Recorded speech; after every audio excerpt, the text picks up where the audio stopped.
Yo, what up, homies? Was just wanting to give you an update on the potatoes.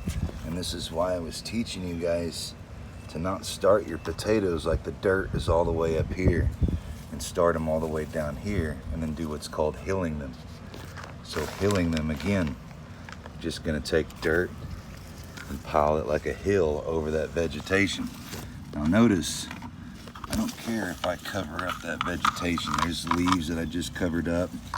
Those will die, but it's gonna influence that potato to push more yield, push more vegetation out this way. So what that means by the end of it is more potatoes for me. I'm just gonna keep coming in here.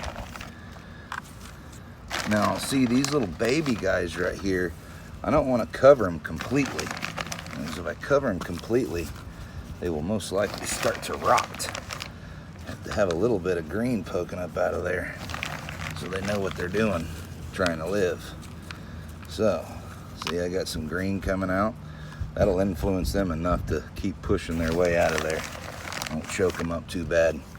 Now you go doing this to a tomato plant, and the tomato plant's gonna die. You do this to an eggplant, the eggplant's gonna die.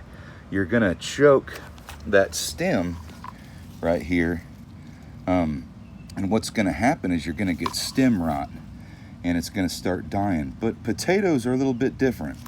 So I mean, think about this. Do we eat this from the potato? No, like the potatoes don't grow up here. The potatoes are a bulb, it's a root. We eat the root down here. So it's a little bit different than, let's say, growing tomatoes or growing peppers or something like that. You would not want to hill your peppers as far as starting them way down there in the pot and then continue to add dirt as they're growing. That would result in root rot, stem rot, bring in powdery mildew, probably some blight, all kinds of nasty disease. But the potato is a whole different monster. So we're gonna make sure we treat it like one. Now, I'm getting ready to pack up the rest of my stuff over there and move. So I'm not trying to pile this bad boy quite as high as I could, but I wanted to give you guys a point that I was making here. I will show you guys when I get moved over on the West Coast, where you'll see this pot's probably gonna be full to dirt with the max.